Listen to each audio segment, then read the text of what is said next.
Welcome to Narayan study zone. इससे पिछली class में जो हमने डिस्कस किया था वो गोस थ्योरम को डिस्कस किया था। उसमें थोड़ा सा हमने जो सेटिंग की थी तो प्रॉपर जो फर्स्ट लाइन आपकी डेफिनेशन की आ रही थी वो थोड़ा सा उसमें कट गया था, तो आप दोबारा से वो डेफिनेशन नोट कर सकते हैं। तो वहाँ पे मैंने एक्सप्लेन किया था कि गोस थ्योरम होती क्या है। तो इस लेक्चर में हमारा मेन पर्पज़ रहेगा गोस थ्योरम की एप्लीकेशंस को डिस्कस करना, और एप्लीकेशंस में क्या क्या केस आता है वो हम डिटेल से डिस्कस करेंगे। तो मैं यहाँ पे ब्रीफ में आपको 1 मिनट के अंदर बता देता हूँ कि गोस थ्योरम आपकी होती क्या है। जैसे ही आप कोई क्लोज्ड सरफेस लेते हैं, उसके अंदर सेंटर पे आप कोई चार्ज रख दो, उस चार्ज से इलेक्ट्रिक लाइन्स निकलेंगी और वो सरफेस एरिया को क्रॉस कर जाएंगी। तो उसका मीनिंग क्या होता है, total electric flux through the closed surface area is equal to 1/ε0 times the charge enclosed by that surface. तो ये आपको ध्यान रखना है। तो ये डेफिनेशन आप प्रॉपरली यहाँ से नोट कर सकते हैं। यहाँ पे मैंने गोस थ्योरम को प्रॉपरली लिखा है और फिर उसका प्रूफ भी यहाँ पे लिखा हुआ है कि इसका प्रूफ कैसे है। सबसे पहले तो हमने देखो यहाँ पे इलेक्ट्रिक फ्लक्स को स्मॉल एरिया पे निकाला है। स्मॉल एरिया एलिमेंट हमने लिया है ds, और फिर वही इलेक्ट्रिक फ्लक्स की डेफिनेशन के अकॉर्डिंग हमने E.ds लिखा है इसको। तो स्मॉल फ्लक्स आएगी, लेकिन हमें तो टोटल फ्लक्स निकालना है। तो टोटल फ्लक्स निकालने के लिए आपको over the whole surface area आपको इंटीग्रेट करना पड़ेगा। तो टोटल फ्लक्स जो आपकी निकलेगी इंटीग्रेशन के बाद देखो सरफेस एरिया तो बन जाएगा 4πr²। ये आप वैसे भी जानते हो कि सरफेस एरिया किसी स्फीयर का क्या होता है अगर उसकी रेडियस आपकी स्मॉल r होती है। तो आपका ये आ गया था यहाँ पे। तो फिर आप E का फॉर्मूला या किसी पॉइंट पे इलेक्ट्रिक फील्ड इंटेंसिटी का फॉर्मूला अगर चार्ज वहाँ पे गिवन है और r डिस्टेंस पे आप E निकालना चाहते हो, आप बेहतर तरीके से जानते हैं उसका रिजल्ट क्या होता है 1/4πε0 × Q/r²। तो हमने बस वहाँ पे वही पुट किया और आपका रिजल्ट आ गया था phi = Q/ε0।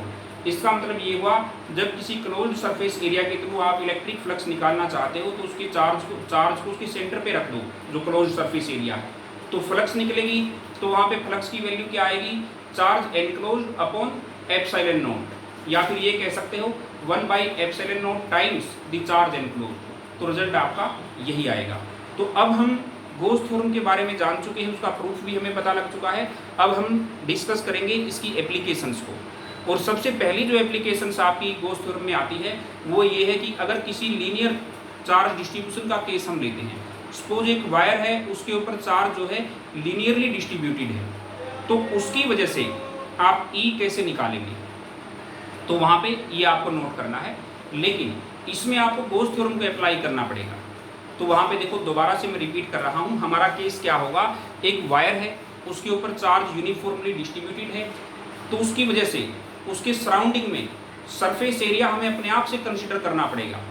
तो एक लीनियर और स्ट्रेट वायर अगर आपका है उसके ऊपर चार्ज यूनिफॉर्मली डिस्ट्रीब्यूटेड है तो उसके लिए बेस्ट गॉसियन सरफेस होगा सिलेंडर।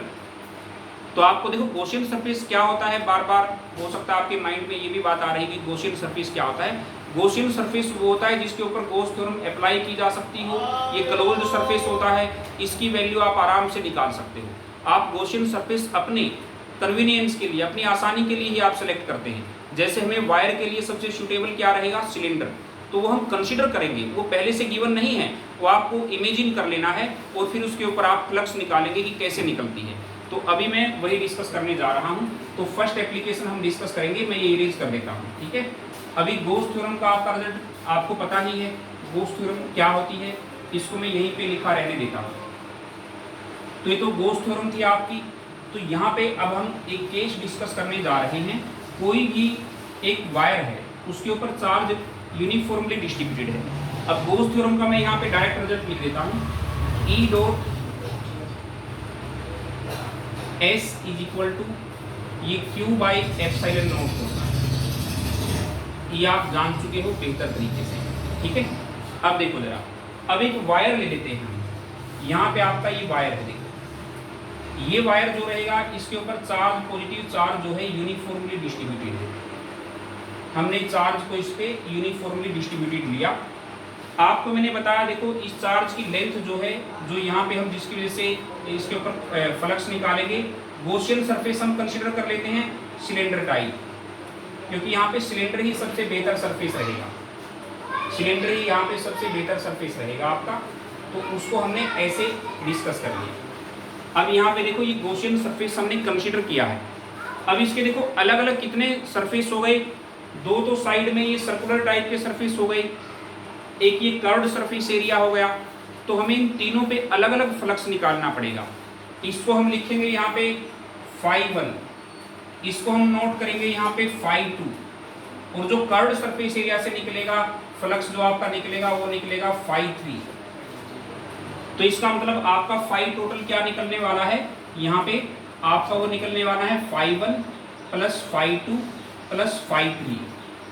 आप इन सभी का सम लेंगे यहाँ पे एक तरीके से। लेकिन आप देखो जरा, जो वायर के लिए मैंने लीनियर चार्ज डिस्ट्रीब्यूशन का कंसेप्ट आपको बताया था, अगर कोई वायर है उसके ऊपर चार्ज यूनिफॉर्मली डिस्ट्रीब्यूटेड है और उसकी लेंथ आपकी L है, टोटल L उसकी लेंथ है, Q उसके ऊपर टोटल चार्ज है आपका Q, तो उसकी लीनियर चार्ज डेंसिटी क्या होती थी, Q by L, charge per unit length, उसको लेमडा से हम डिनोट करते थे।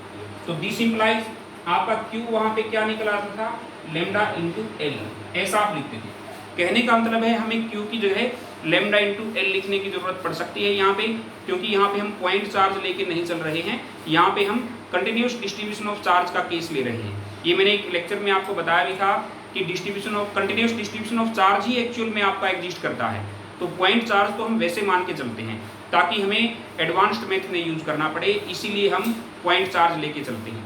तो यहाँ पे देखो जरा, अब इसके अकॉर्डिंग यहाँ तो आपकी इलेक्ट्रिक फील्ड की डायरेक्शन तो ये है ऊपर की तरफ, और यहाँ सरफेस एरिया की डायरेक्शन ये है, ये आपकी एरिया की डायरेक्शन हो गई, और ये E की डायरेक्शन हो गई ऊपर, क्योंकि वायर से तो ऐसे निकलेंगे ना इलेक्ट्रिक लाइंस।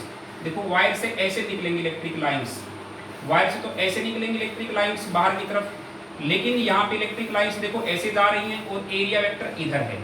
तो ये साइड में तो थीटा रहेगा 90 डिग्री, साइड में यहाँ पे थीटा क्या रहेगा 90 डिग्री। इसीलिए जो साइड वाले आपके सर्कुलर सरफेस एरिया हैं दोनों, इनमें फ्लक्स जीरो रहेगा। क्यों? क्योंकि यहाँ पे थीटा जो है आपका वो 90 डिग्री है। क्योंकि देखो यहाँ पे अगर हम कैलकुलेट करेंगे φ1 is equal to E dot S, E S cos of 90 degree, तो ये आपका जीरो आ जाएगा। ऐसे ही यहाँ पे ई एस कोस ऑफ 90 डिग्री, ये भी क्या आ गया जीरो। इसका मतलब साइड वाले सरफेस एरिया में तो आपका क्या आ चुका है, फ्लक्स जीरो आ चुका है। इसका मतलब φ1 क्या है आपका यहाँ पे, वो भी जीरो आ गया, और φ2 यहाँ पे क्या है, वो भी जीरो आ चुका है। अब φ3 आपका बचा हुआ है यहाँ पे। देखो using Gauss theorem, using Gauss theorem हम कैसे इसको यूज करते हैं, ये जरा ध्यान से देखो। हमें पता है E S is equal to क्या होता है, Q अपॉन एप्सिलॉन नॉट। ये मैंने टोटल ही लिख दिया यहाँ पे डायरेक्ट। S क्या है यहाँ पे, surface curved surface area of the sphere. तो यहाँ पे आप वायर की लेंथ यहाँ तक आप डिस्कस करोगे, वो आपको L लेनी है, वायर की लेंथ यहाँ पे आपको L लेनी है। तो यहाँ पे वायर की लेंथ कितनी कंसीडर करनी है आपको, स्मॉल l, ये आप लेंगे यहाँ पे। तो यहाँ पे E इंटू यहाँ पे लिखेंगे curved surface area of cylinder, और सिलेंडर की लेंथ कितनी है L। तो ये L मैंने लेंथ लिखी है यहाँ पे, देखो वहां पे मेंशन कर दिया, इससे आप कंफ्यूज मत होना। और यहाँ पे Q को मैं क्या लिख सकता हूँ, lambda into L by epsilon not. समझ गए ना? तो यहाँ पे देखो curved surface area of cylinder क्या होता है, 2 पाई आर एल, ये कर्व्ड सरफेस एरिया होता है। अगर आपकी उसकी हाइट L ले लेते हो आप सिलेंडर की, तो कर्व्ड सरफेस एरिया क्या होता है, 2 पाई आर एल।